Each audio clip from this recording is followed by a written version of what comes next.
Rondale Moore this past season played the most receiving snaps on the team. He was 12th in wide receiver usage. Rondale Moore played the most receiving snaps on the team, and he was 12th. They don't give a shit about this guy. They got this guy out there doing cardio. This is a free gym membership for him. Game days are simply aerobics classes for this dude.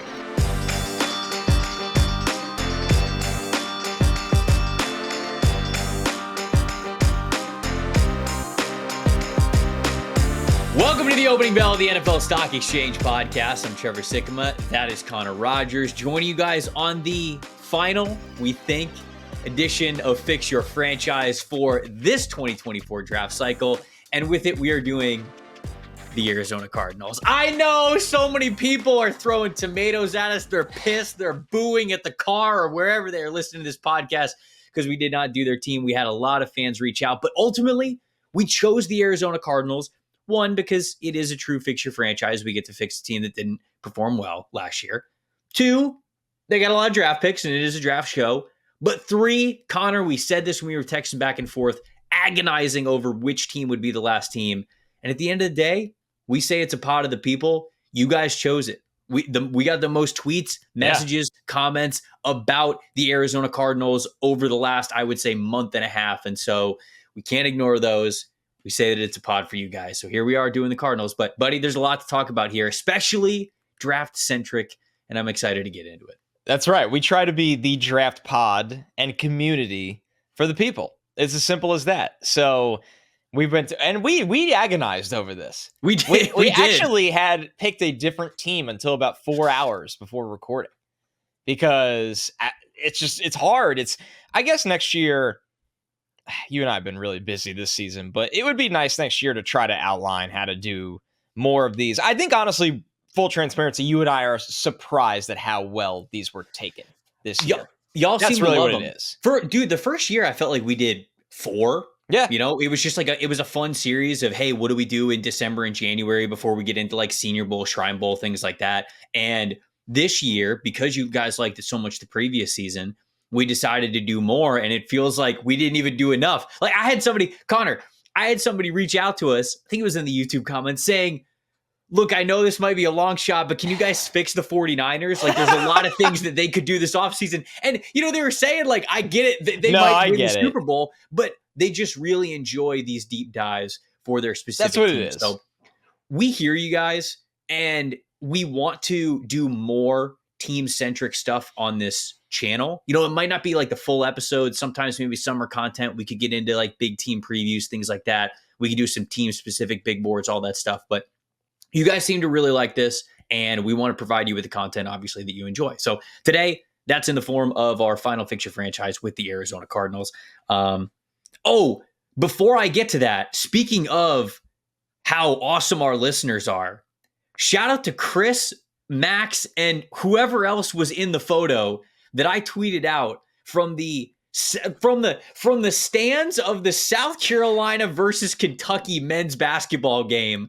We got some serious addicts who my fiance was at the game. She was covering the game. She was working it, and they actually got her attention, and they said like, hey, tell Trevor we love the podcast. And she was like, oh my gosh, like I got to take a picture of you guys because you shouted them out. And so we gave them a tweet. I texted Connor immediately, and we were both freaking out about it, that we have people who love the show everywhere. And I had tweets from that. Some guy said, hey, all the way from France, we're listening to you on the show. From Canada, we're listening to Australia, we're listening to you. So whether it's at the sideline of a basketball game or wherever in the world you guys are listening, just wanted to give a quick shout out and say we appreciate the hell out of you guys. We have so much fun recording the show, and it was just so cool getting that picture and that moment for you guys last night. It was awesome when you sent me that. And the number one thing that made me laugh about it was, here's Alyssa, who is a very successful, very well-known reporter on SEC Network, does really big college football, college basketball, softball, big-time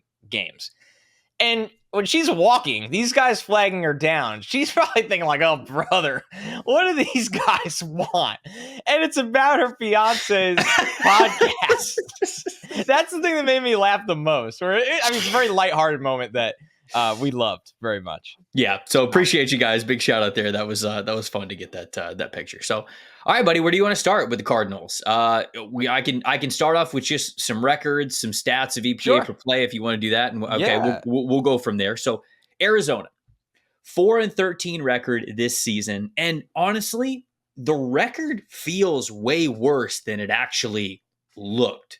This is a team that when you looked at the depth chart coming into this year, and we'll get more into that, you thought this might be a 1-2 win team in the NFL. And I think right off the bat, that Giants game, that Cowboys game, even without Kyler Murray, they were looking really competitive. And I think that they're going in the right direction. So I think though it is 4-13, and that is many games below 500, I do think the arrow is really pointing up for this team. And I think that's thanks to their general manager, Monty Ossenfort, their head coach, Jonathan Gannon, who did a wonderful job last offseason and during this season.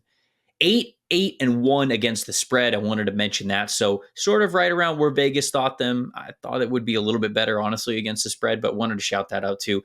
EPA per play on offense. Now, this certainly got a little bit better when Kyler Murray got back from his ACL injury. They were 21st in the NFL in EPA per play on offense. Defense, which Jonathan Gannon's area of expertise, 32nd in the NFL in EPA per play allowed, but it starts with run defense. This was the worst graded run defense team in our system in the league last year.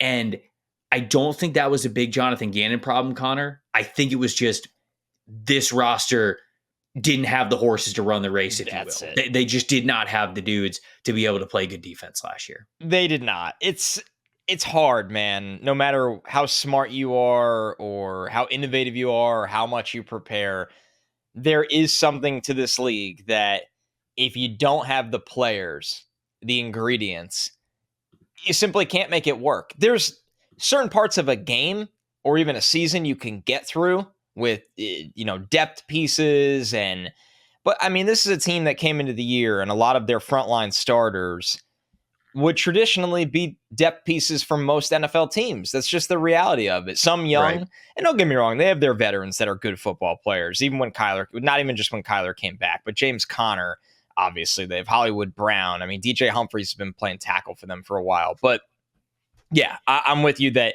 this is one of those. I've witnessed this closely because covering the Jets in New York for pre and post, Robert Saleh's first year, the Jets were a lot of times abysmal on defense because they'd had guys out there, I mean, that were street free agents trying to run a scheme that was complicated and asked a lot athletically. And then year two, after they used all those draft assets, there was a totally different team. And then we saw it this year 3, they replicated that. That's the most recent example I could think of a really smart defensive mind getting a job that's a rebuild, being awful at what he's good at year 1, but then having the time to turn it around. I have confidence that Arizona is going to be able to follow that path eventually. I do too. And I think the most important, maybe that's not the right word, maybe there's a better word for it, but what I want to take away from this year with Arizona is I think there was a lot of good faith built. Despite the record, what they were able to do with, like you said, basically the ingredients that was handed to them. I think Monty Ossenfort built a lot of good faith in what he can do as a general manager.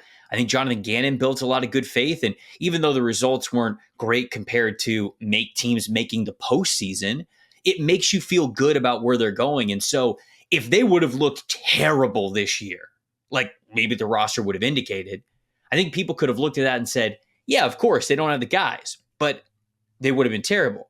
They go into next year, if they didn't improve maybe to the lengths that they wanted them to, all of a sudden that seat starts to get real hot for Jonathan Gannon, especially depending on what the final record was. I don't really know, I mean, outside of it being a catastrophic season, I don't think there's any way that Jonathan Gannon is going to be on the hot seat going into the end of next year at all because of what he was able to do this year with the hand that he was dealt.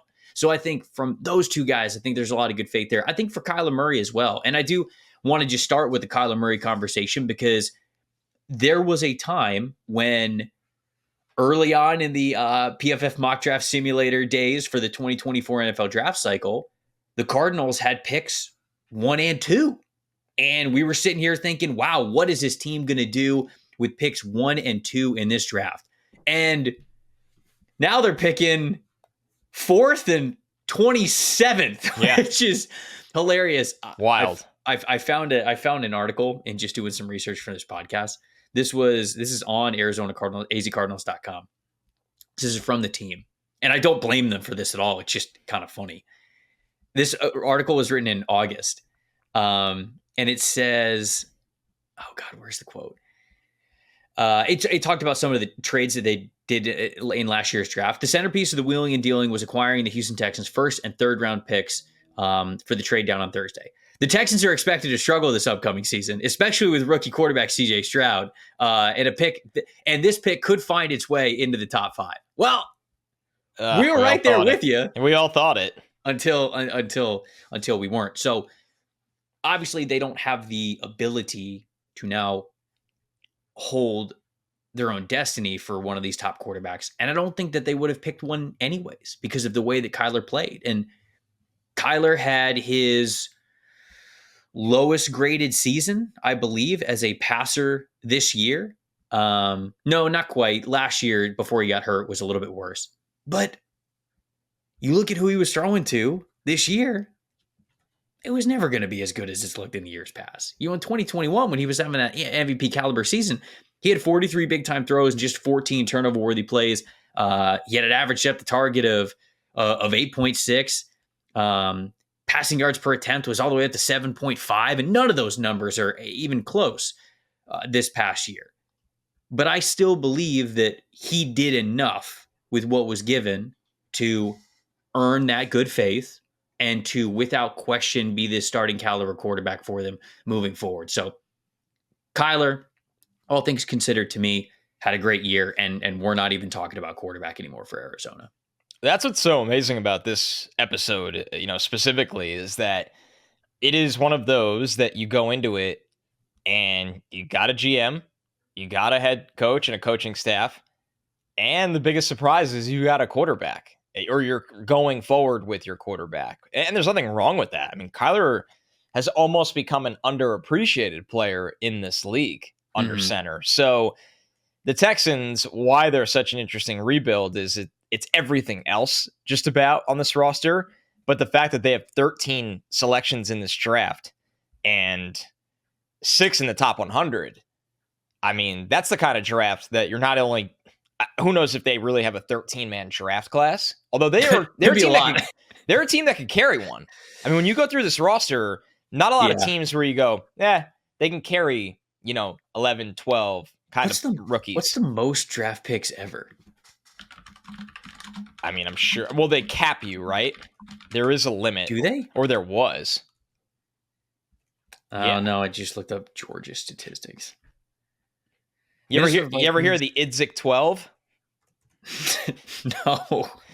John Idzik was GM of the Jets. Very forgettable 2 years. And he just hoarded and stockpiled as much cap space and draft picks as he could. And he has this draft class in 2014 or 15. I'll find it. Where it got called the Idzik 12 because he took 12 players. And it's truly horrific. Like it's just awful. Just some light Googling here. In 2016, the Cleveland Browns had 14 picks in a single draft, tying the 1997 Miami Dolphins for the most picks since the draft went to 7 rounds.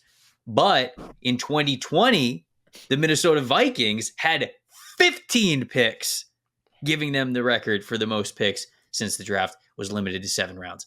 I just pulled up the 2020 NFL draft, and I need to know who is on this massive list of players. So, all right, you ready for it? Yes. Justin Jefferson, Jeff Gladney, good start. Ezra Cleveland, Cam Dantzler, DJ Wanham, James Lynch, Troy Dye, Harrison Hand, KJ Osborne, Blake Brandell, Josh Metellus, Kenny Willekes, Nate Stanley, Brian Cole, Kyle Hinton. Well, it started out good. Yeah.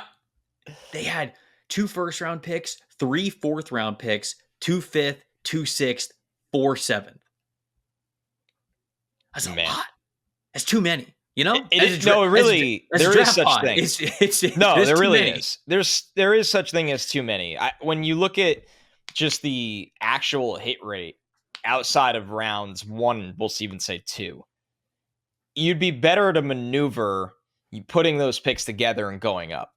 I mean, that's the especially it's very hard for a coaching staff to come into a camp with 13, 14 rookies and a UDFA class. That's a lot just to keep up with and evaluating. There's not enough reps to go around mostly. Yeah. Now, Arizona's unique though, because this is a weaker roster wide. Sure. Yeah, they could make all 13 of these picks, and I would be like, I get it for them. I wouldn't say that often though.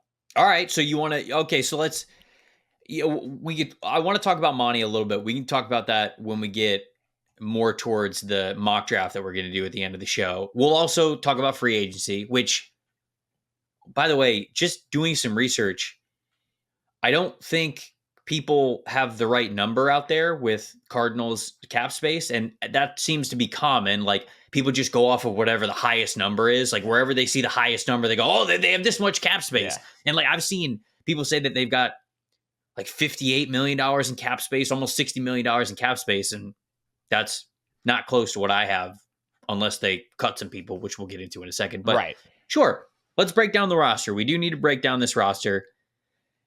You mentioned this is a team that maybe they do make all 13 selections. I don't think they do, because Monty's known for his wheeling and dealing already after 1 year. Yes. But when you look at this depth chart, what stands out to you? Let's break down the roster here. What do you want to talk about here with the Cardinals? Well, I think it goes off the top of the show, what you discussed with their weak defense and what the root of that was. They got to get better up front. You have way to get better up front. Now, all due respect to Roy Lopez, though. I was going to say, our good pal is the household name up front there. But, I mean, yeah, they really do. And it's a little bit of everything. They need the beef.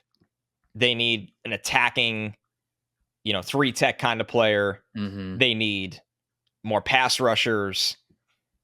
BJ Ojulari flashed a little bit last year, but yeah, shout out.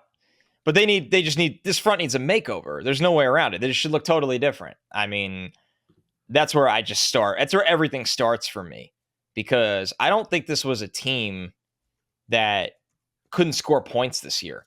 You're right. Their record, it felt like they were in a lot of games, considering they only won 4. Yeah. I mean, it felt like they were in a lot of games this year, and they could score points. Whenever you have Kyler Murray under center, you could score points. So I'm not saying they're going to neglect offense, obviously. I think everybody knows the elephant in the room with pick number 4. But they have a lot of resources after that selection that should be, in my opinion, fully allocated to the defense, on top of supplementing it with some free agent players, notably maybe a pass rusher, because we've discussed often on this franchise that that's what's out there, we think, this year. Yeah, I think certainly it's just starting on the defense side of things to have that conversation. The most glaring need for them is definitely that interior defensive line spot. If they want to keep running a 4-3 formation with 3 down linemen, you've got to get way better at this. You've got to get better players in here. Right, it's a lot of pressure on those guys. LJ Collier, Lecky Fotu, Jonathan Ledbetter. We mentioned Roy Lopez as well. Like, these, again, all due respect to Roy Lopez, always, these guys have to be better up front. This is where you started with why you were not able to defend the run. And I think when you look beyond that, I'm just looking at their base formation, because if they're in a 3-4, they've got these 2 inside linebackers. It's undrafted rookie from 2018, Josh Woods, who had a 31.8 overall PFF grade this year. And the other one is Kaiser White, and Kaiser White's a 234-pound, like, converted safety. Now, I know obviously it's like been a while since he's played safety, but still, with Zaven Collins moving to the edge, with Isaiah Simmons no longer on the team, you basically run out of these like true middle linebackers to be able to play in that defense. Now, they drafted Owen Papo last year, who was, I think, okay this year. He just didn't play a lot, understandably so. We didn't think that he'd play a lot. They got Chris Barnes as well, but it's like, these aren't impact linebackers. And when you go to the interior defensive line as well, like I said, LJ Collier, Ledbetter, Lecky Fotu, Roy Lopez, Dante Stills, I thought was fine. But he was a late round draft pick for them last year. What round was he drafted in? I got that up here. Find out for you. Sixth. I was going to say, I thought it was really late. Yeah, it was either 6th or 7th. I could not remember. Yeah. So he's a 6th round pick. It's just straight up not good enough. And I think for whatever free agency money they end up having, I think that's where you got to look first. You got to look at the interior defensive line, because this interior defensive line class in this upcoming NFL draft, you could get T'Vondre Sweat, you could get Nazir Stackhouse if you wanted to, but outside of those guys, it's just not very flashy. So if you swing and miss, do both too, right? Yeah. That's the thing. You don't want to go into the draft with this gaping hole and go, we have to get one of these guys, even though we know we're going to try to get one of those guys. You need some reliability up front there. So I think, man, the front five, like the interior five, the 3 down linemen and the linebackers behind him, that is the biggest glaring weakness for them on the defensive side. Because, okay, to me, they have edge rushers. You have B.J. Ojulari. You have Zaven Collins. You have Victor Dimukeje. And okay, are these guys world beaters for you? No. But at least Ojulari gives you youth and hope. I think Zaven Collins is going to get another year at edge, since this was the first year that he was a full-time edge.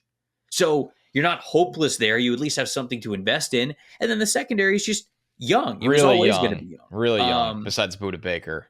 Right, but not that they can't get better at secondary. We've mocked a corn to them many times, and we probably will at the end of this show. But at least Keitrell Clark, I like. Garrett Williams, I like. So corner and edge, I can at least give myself some hope in youth. And those other two positions, interior defensive line and linebacker, I can't. So that's, to me, where a lot of the free agency money has got to go, because you have to change that if you want to be better next year.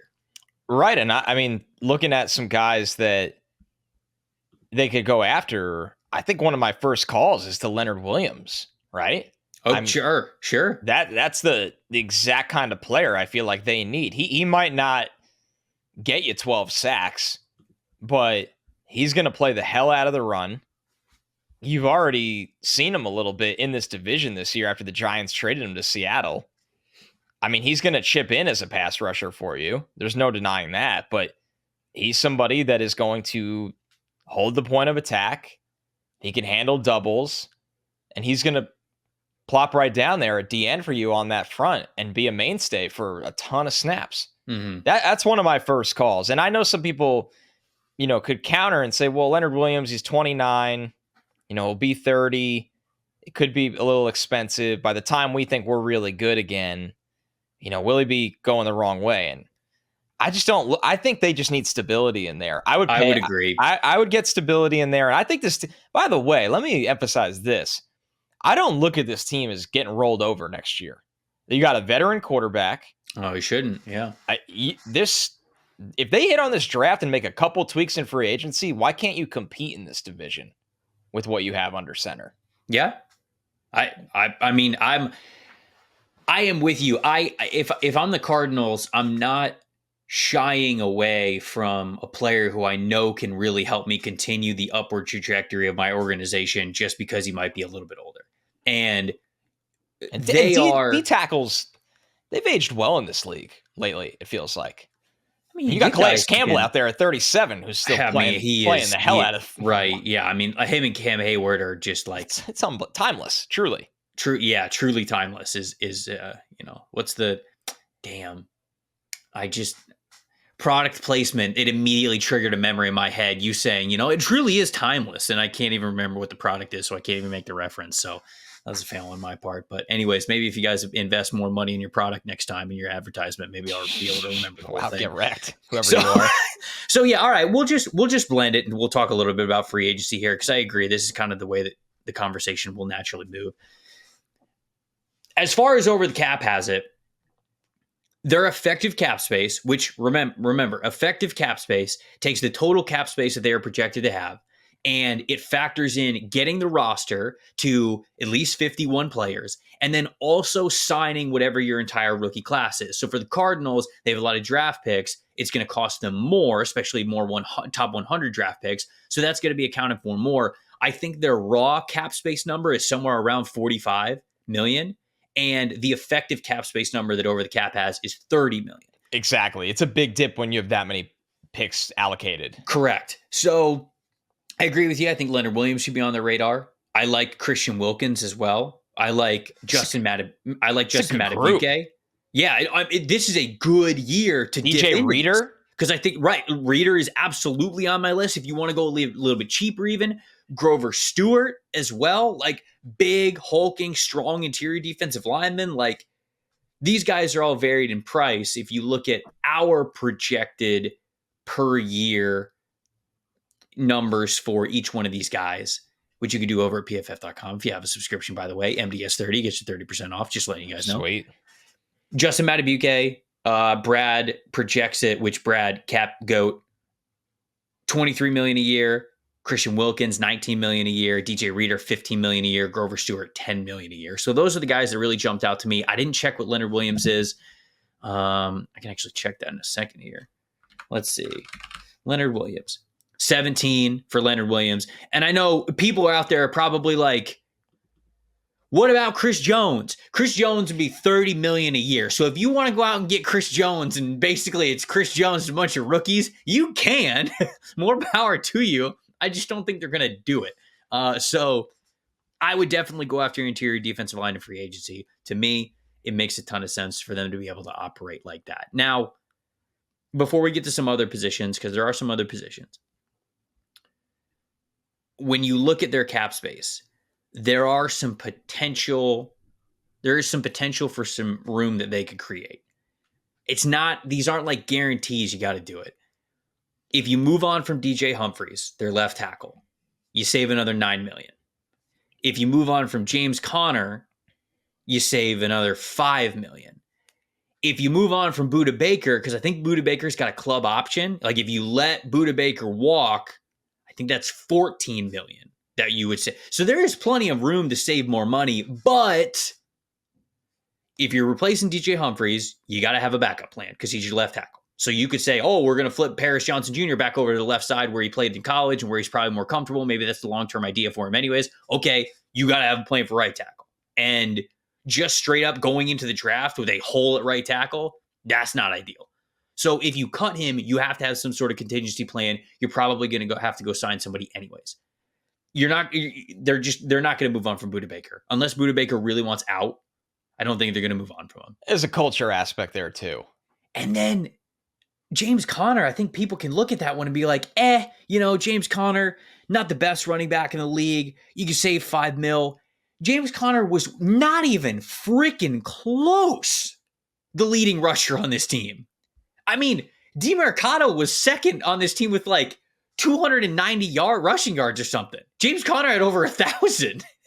So he got hurt this year. Right. There's not even a committee thing going on here. He missed time. If you cut James Conner, you have to have some sort of contingency plan. So the people that like to go through these exercises and be like, oh, where can I save money?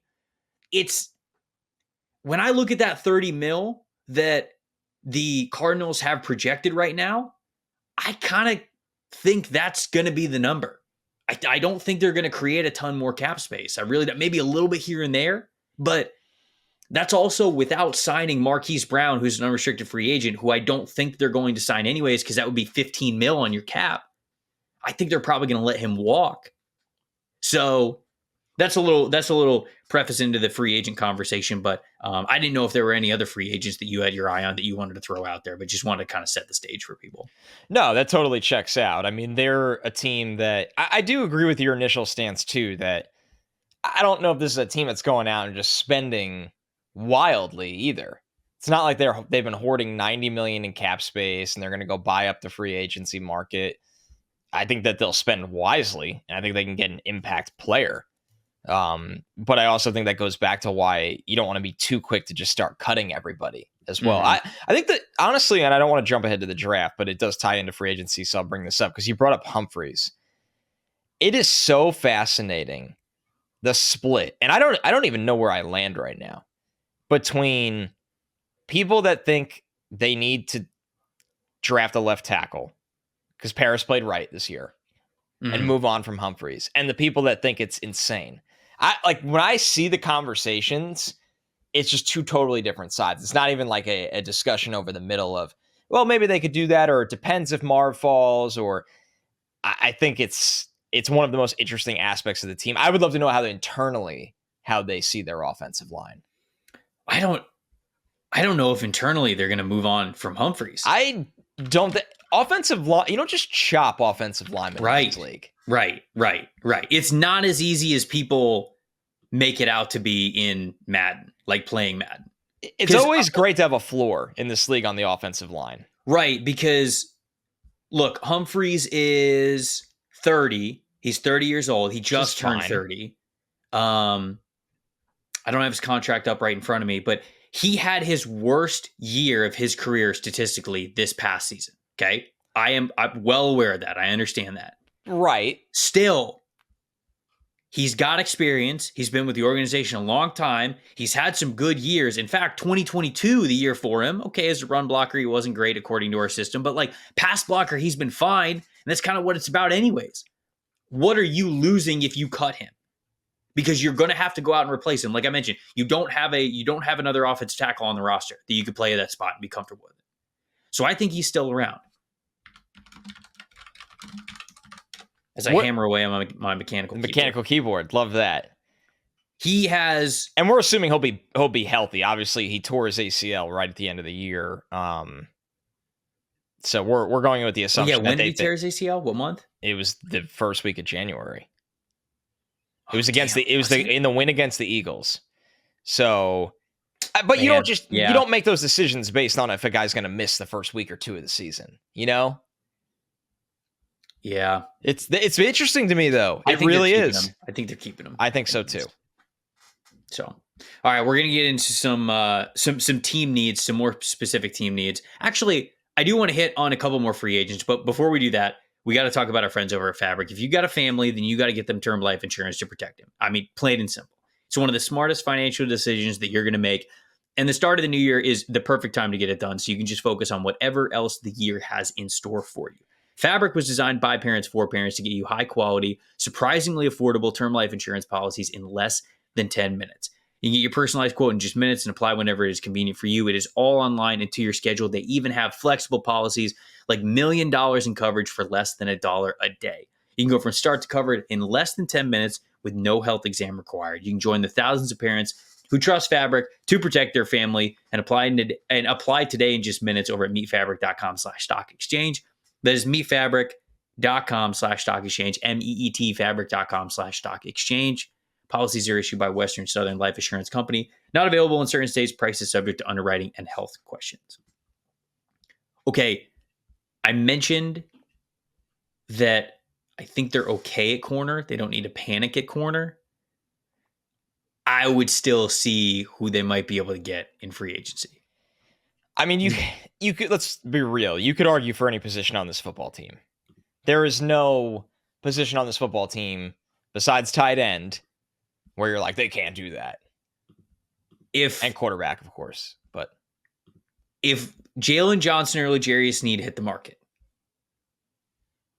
I think you bring them to the negotiating table.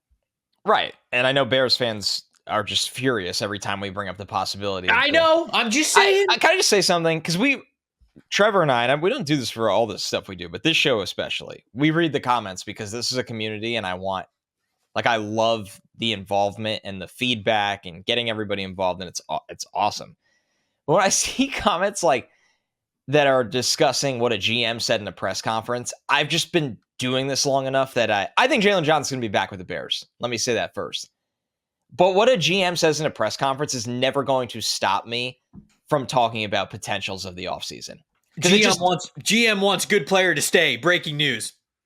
They just lie all the time. They lie all the time. He's probably going to be a Bear for a very long time. But we can have conversations about what would the Bears do if they lose him, or what would a team do if he's out there. I think that's okay. No, it's not. You know what? It's not. Fuck you.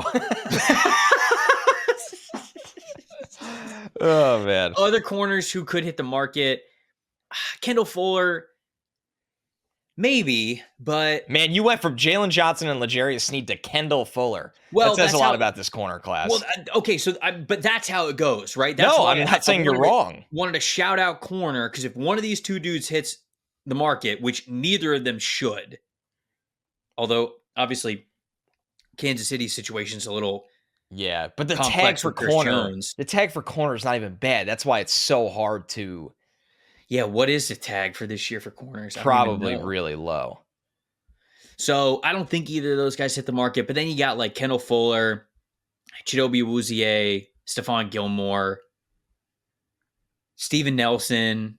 Eli Apple's just always out there. It's amazing. He's a free agent every single year. Every year. He's always playing in massive games, huge implications on the line. He's the LeBron. Where like technically he's a free agent every single year, and it's just like, maybe we could happen. An Apple conversation, Yeah, that'll be the last comparison to LeBron for Eli Apple in his existence. I was gonna say first and last. Yeah. So it's a thin group though. It is. Looking at this, it's thin.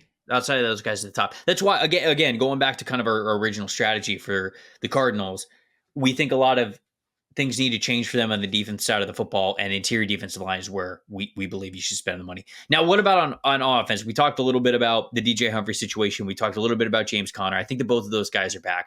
Wide receiver, because wide receiver is also an area where they could sign in free agency, and I think they will, because I don't think they're going to bring back Marquise Brown.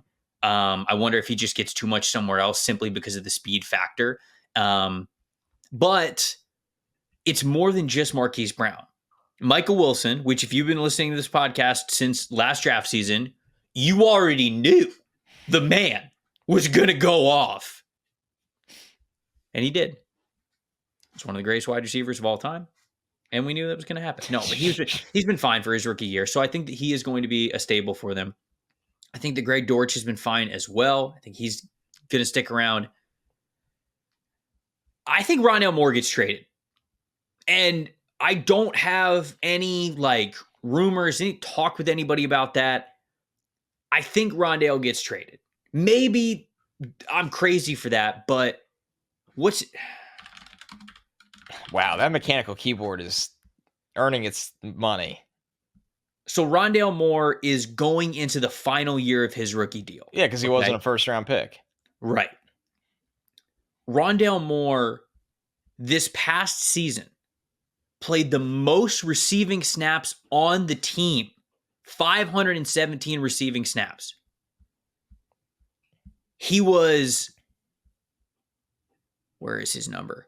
12th on the team in wide receiver usage, wide receiver threat percentage, which is what we call it at PFF. 13%.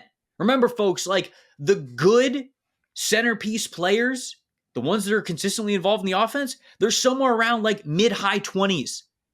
Rondale Moore played the most receiving snaps on the team, and he was 12th in wide receiver usage. They don't give a shit about this guy. No. They've got him out there doing, like you said, you said this before we recorded the podcast. They got this guy out there doing cardio. Dude, this he's burning gym calories. membership for him. He's on a turf treadmill. Game days are simply aerobics classes for this dude. So I think he gets traded. Don't ask me what his trade value is. I have no idea. I loved Rondale Moore coming out of the draft. I loved Rondale Moore coming out of the draft. I still think he's a good football player. I wondered if he would be a better running back than he would be a wide receiver at the NFL level. Maybe that is still going to be the case at some point in his career. But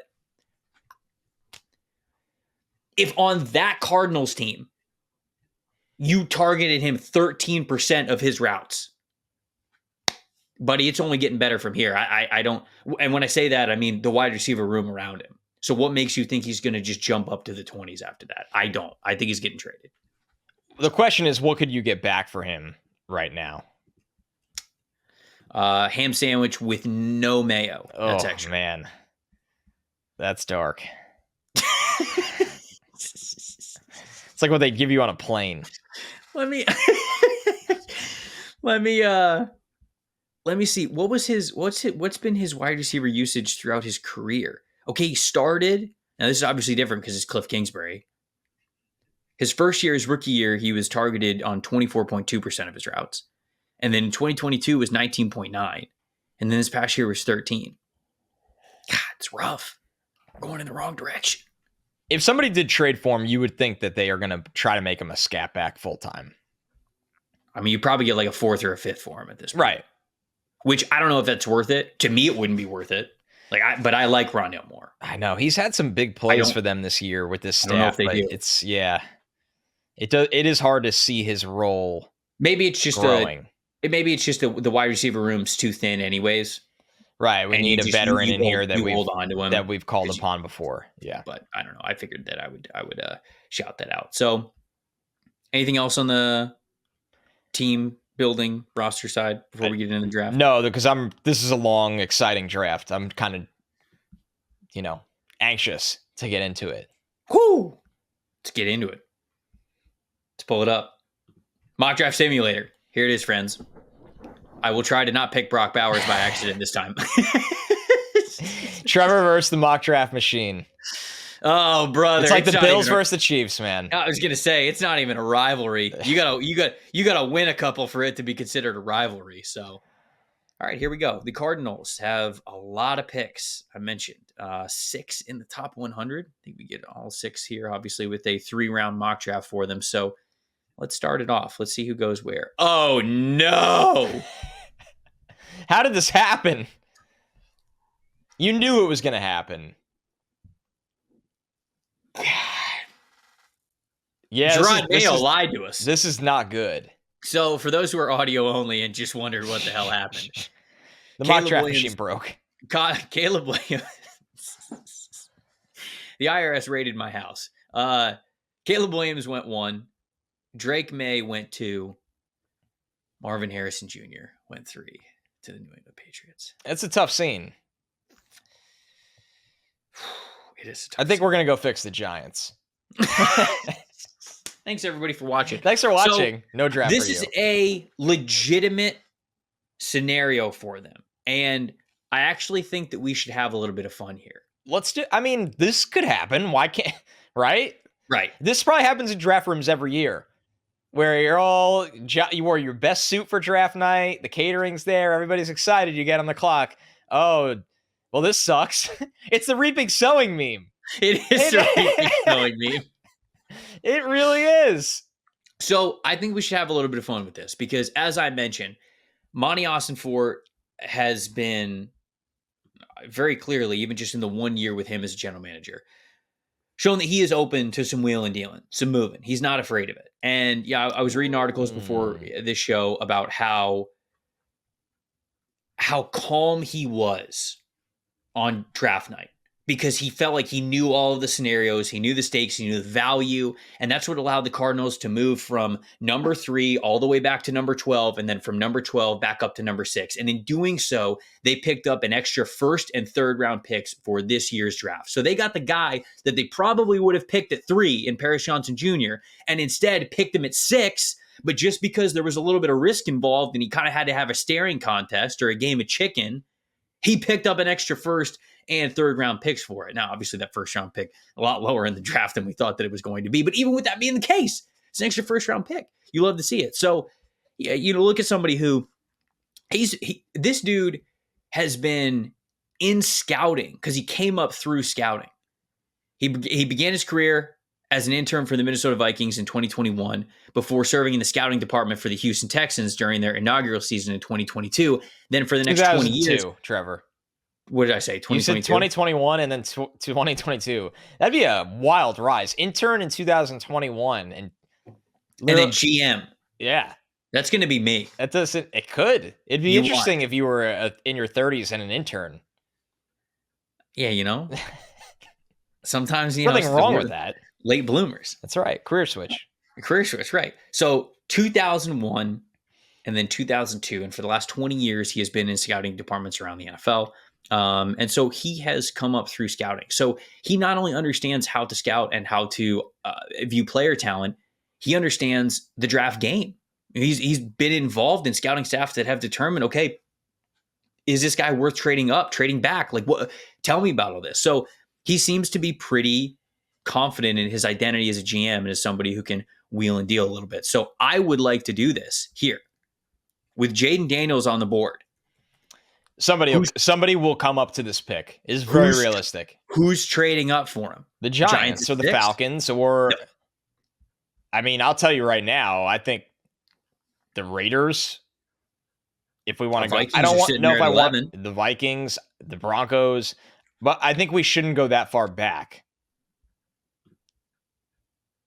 Although we can. Yeah. The Falcons.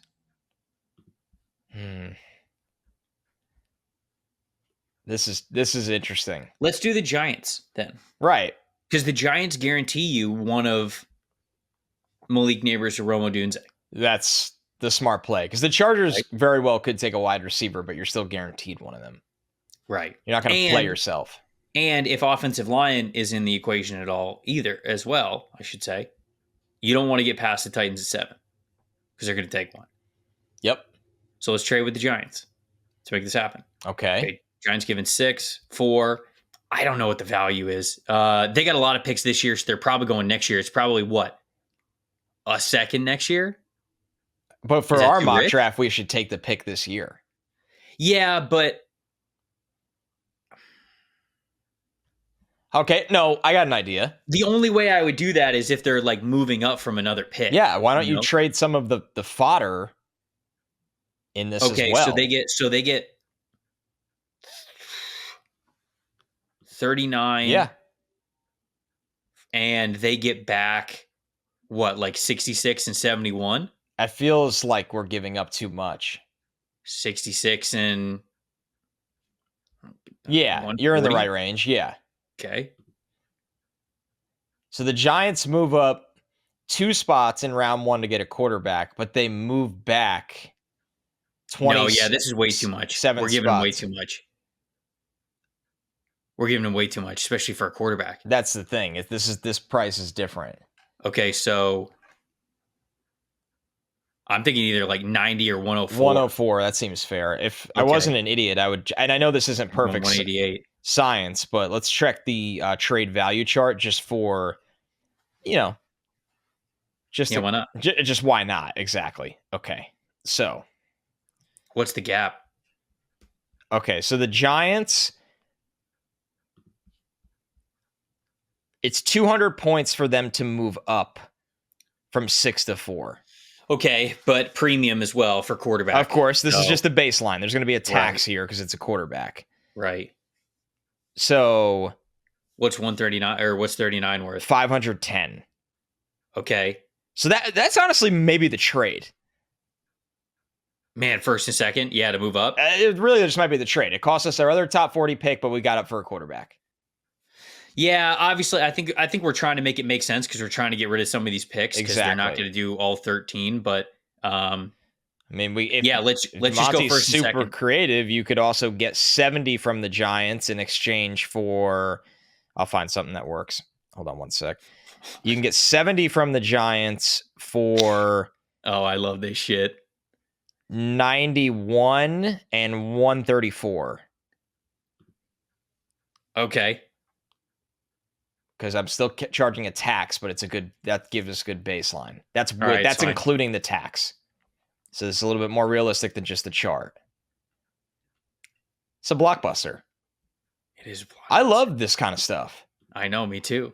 You have all the power if you're Arizona. Jaden Daniels is on the clock at 4, and 5 teams are calling you to come get him. Yep. They'll just settle for pick 39. Do you want Jaden Daniels or not? Yep, we're forcing this trade. I'll call the Raiders. I don't care. Yeah. I'll call up Davis. I will. That son of a gun's crazy enough to hire Tom Telesco right on the heels of him getting canned by LA. So that dude that dude's willing to get. I'll call Sean Payton. Do you know how much he hates Russell Wilson? Do you know? I'm not afraid to go back down to 15. I'm not. All right, we're making this happen. Oh right, man, we're just walking with a haul. All right, Rome Odunze. We really did turn a negative into a positive by not getting Marv. And you know what? It's and then they take a Odunze. Look at all these remaining picks. What the hell? Why did we do this? What We're going to be here till midnight. Who are we going to take? We haven't watched enough players to do this. No, you're the one who said the roster was bad. Oh, man.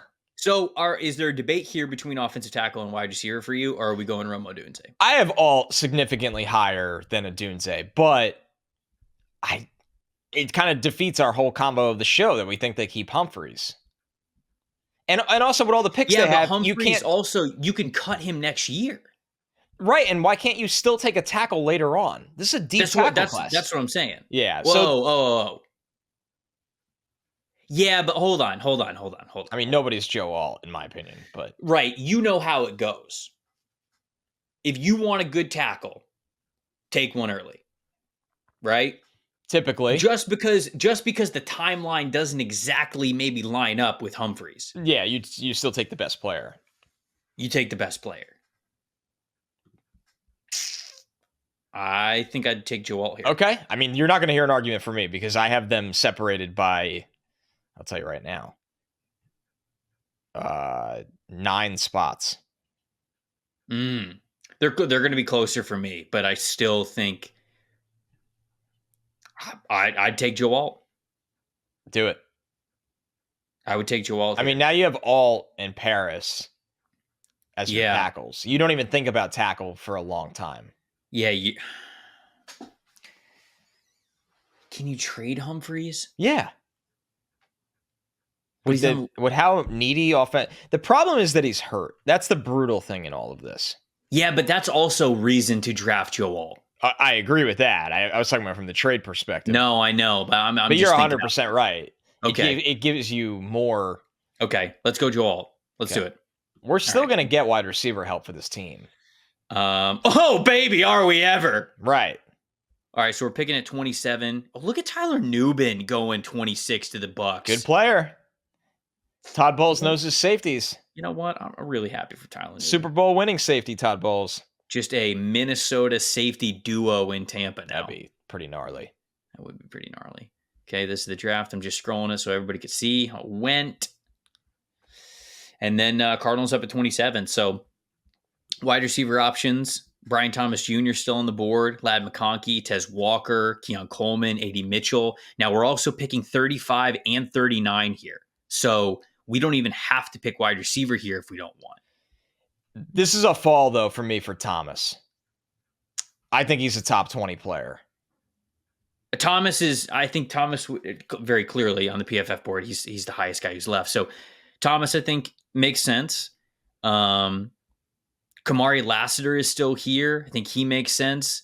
Quinyon Mitchell is still here. I like the corner depth. I know I'm going to get a corner in the 2 picks after this. I'm not going to get a Brian Thomas Jr. at all. I don't know. His wide receiver class is pretty good.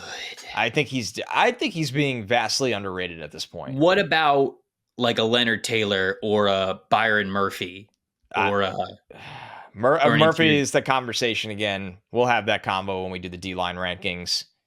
And they need D-line. They need both gap shooters and they need guys that can hold against the run. I wonder what his arm length is going to be. All right, so are you still going Thomas? That would be my pick, hands down. Okay. I'm intrigued by interior defensive line, but I feel like we can. All right, let's go Brian Thomas Jr. All right, we're going Brian Thomas Jr. Top of the second round now, pick 35. So we've got Joe Alt, Brian Thomas Jr. in hand. Oh, I think Troy Fontenot. The value's insane. I think he's going to be gone. Yeah, me too. I don't want to do that. I think you could still pick Mitchell here. Sure, yeah. Or Tampa. Either one.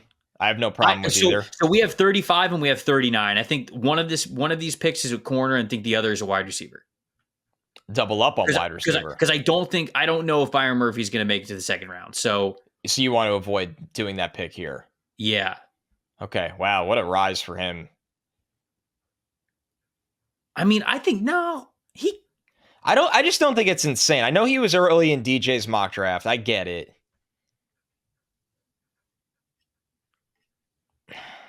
But interior defensive line guys just go so quick if you think they're good. And he's young. I don't think he's making it to the second round. I think he's a late first round pick at worst. Okay. So we will avoid that here. Mitchell and Tampa are both in play for me here. mhm. I mean, Jonah Ellis is in play. Yeah. Did Braswell make it here? No, Braswell went 25 Wow. to the Okay. Packers. That's disappointing. I would have liked a power rusher here. I would take Mitchell. Yeah, that makes sense. I think I'm taking Mitchell. Okay. So we're going Quinyon Mitchell, and then 39 here. So Keon Coleman went, TJ Tampa went. 80 Mitchell is here. Xavier Legette's here. Oh, Chris Jenkins is here. That's a big need. That's a big need for them, and he's exactly what they need against the run. I might like that. I like Brandon Dorlus as well. I do too. I like Dorlus a lot. Jalen Polk's a nice fit for them. They need an underneath guy for. Do they need a center? I think so. I know it feels like they're just.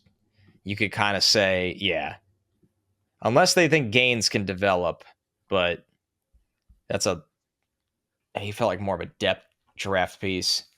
I liked your initial thought on not Dorless. I like Dorless. Played every snap at center this year for them. It's amazing. How old is he? He's 27. Okay.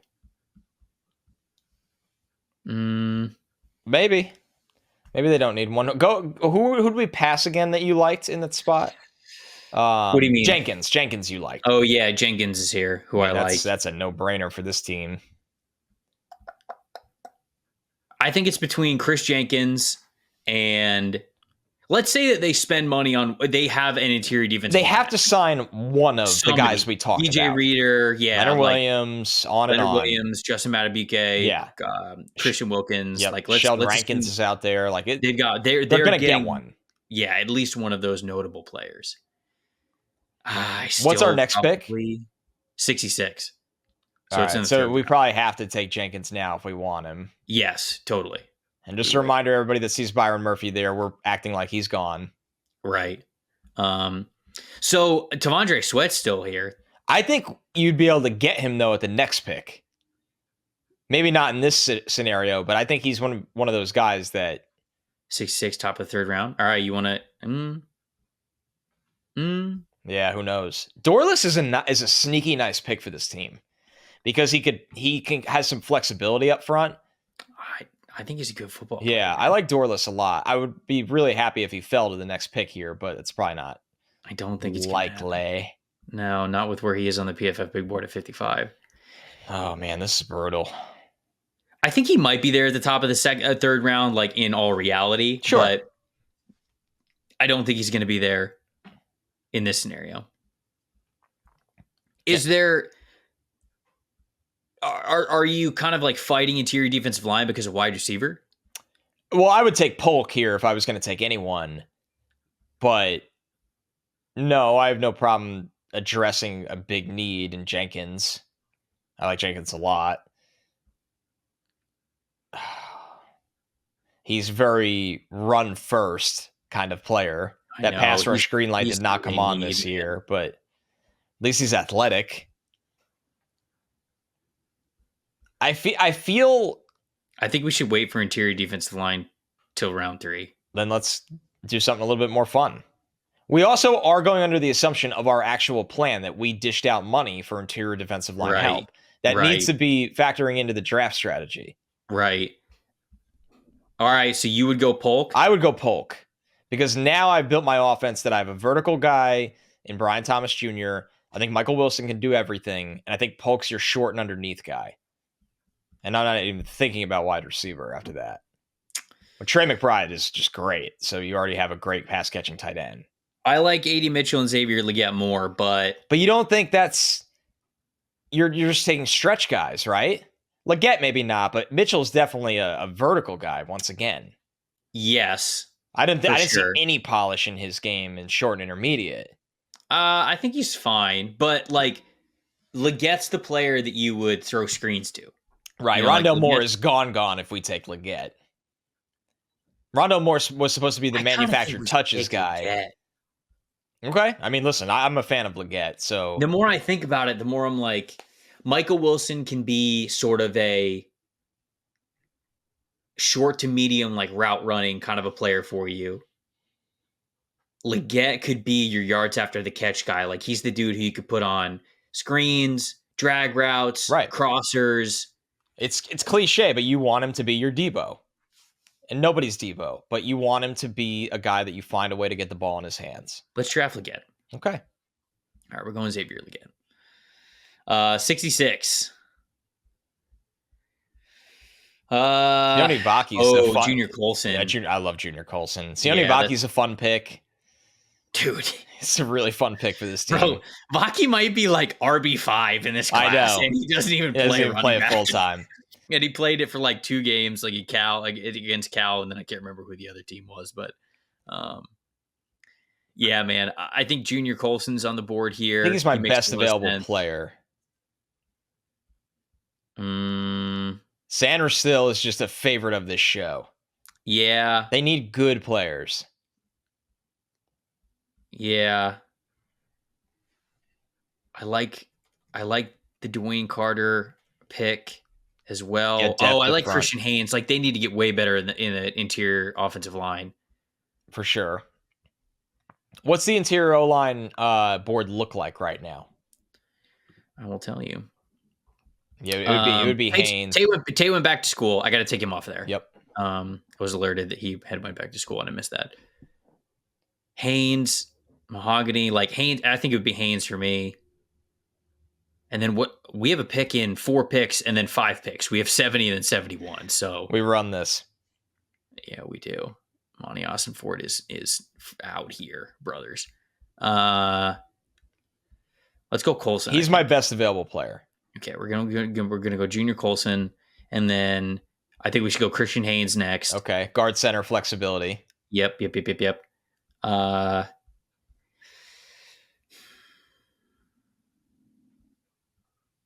Dwayne Carter? I would take Sanders still, but if we need D-line, Rook. Carter or Rook, a row from Clemson. Row.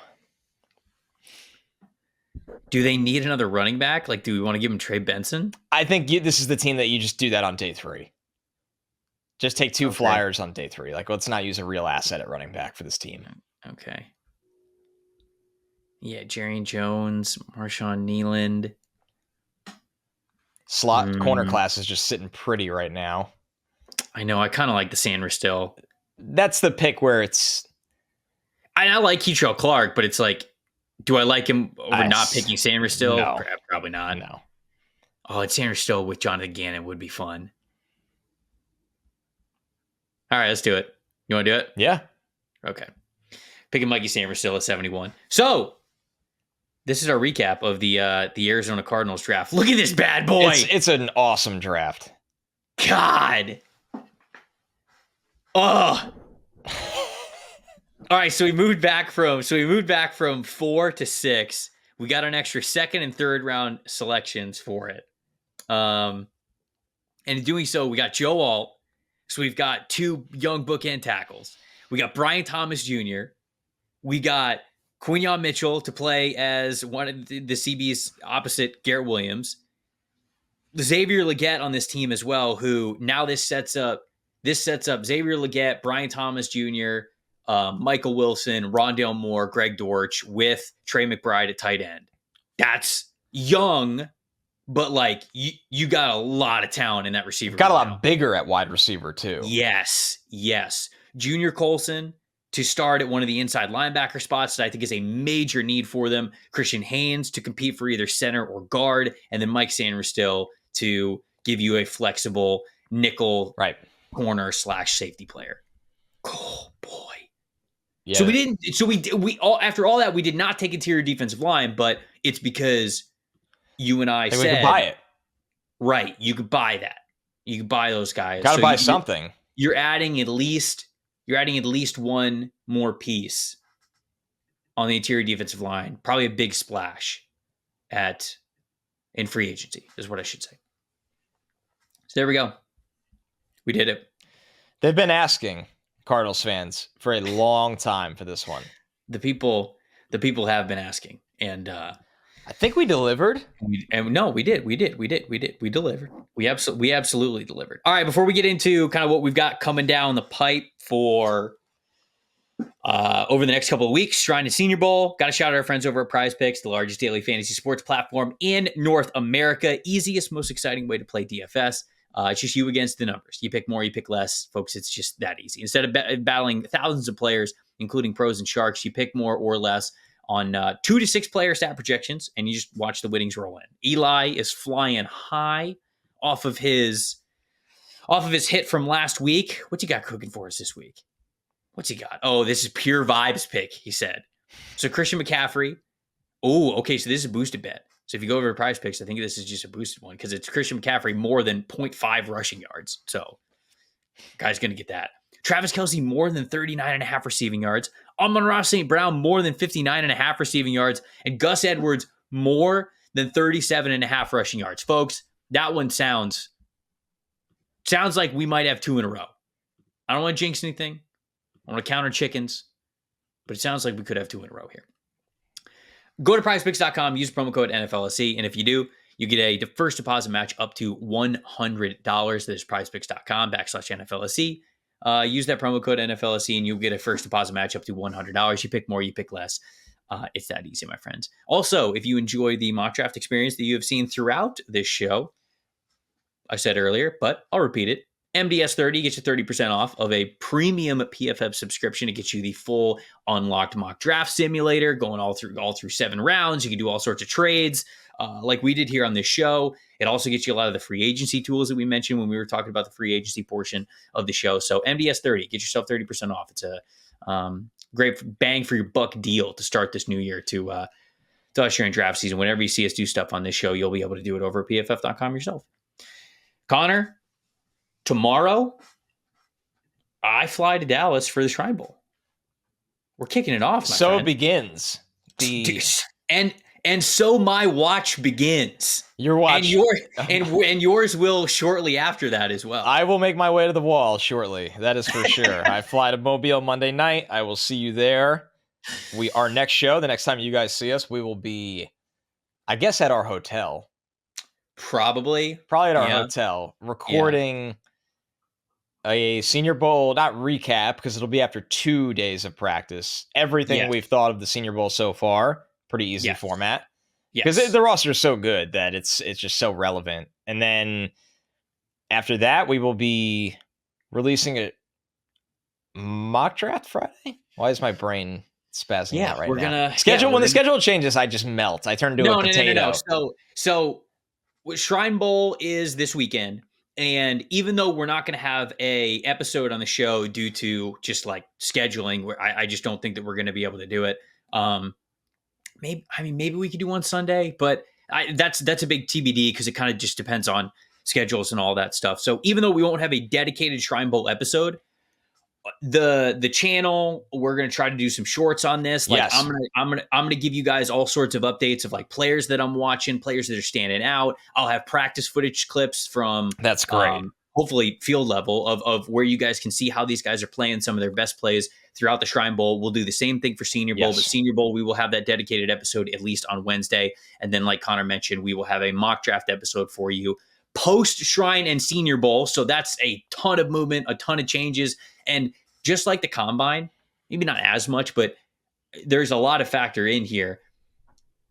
Shrine Bowl and Senior Bowl is where the NFL world gather. So when that happens, you go out to drinks with people, you get some dinner with people, you start having conversations, you start learning like what a lot of people in the league really think about certain players in this class, certain positions, all that kinds of good stuff. So this next mock draft that we will have a week from Friday is going to be a monster of new information, not just because of the practice footage, but also because of what we're going to be learning over the next 8 or 9 days. So, dude, I'm excited, man. This is going to be a very, very busy next 8 days or so, but I'm excited to be able to get down there, see you in person, get to hang out with you there, do some scouting in person, and obviously relay a lot of this information to the good people here on this show. It's going to be awesome. We will be out on the field for Senior Bowl, and I'll do my best to take a lot of video. Maybe we can roll some of it into our show on Yeah. Wednesday. I think that'd be really, really good, especially those one-on-ones that people really like. So Trevor and I will be out there on the field, try to get you guys some exclusive videos of practice. And then obviously mock drafts galore. Like we said, we're going to be at the Super Bowl the week after that. So the next 2 weeks of shows, not going to sound different in any way, but will definitely look different in a good way. It'll be a lot. Yeah. It'll be a really fun 2 weeks here on Stock Exchange. So just roll with us. And as always in the comments, tell us what you want more of. I mean, 100%. it's a little cut and dried these next 2 weeks because, or at least the next week, because the All-Star event matters so much to this process, but keep the suggestions rolling in. Yeah, absolutely. Like we're not doing the preview shows like we did in years past, just because one, we wanted to give you guys more fix your franchises because you guys seem to really love those.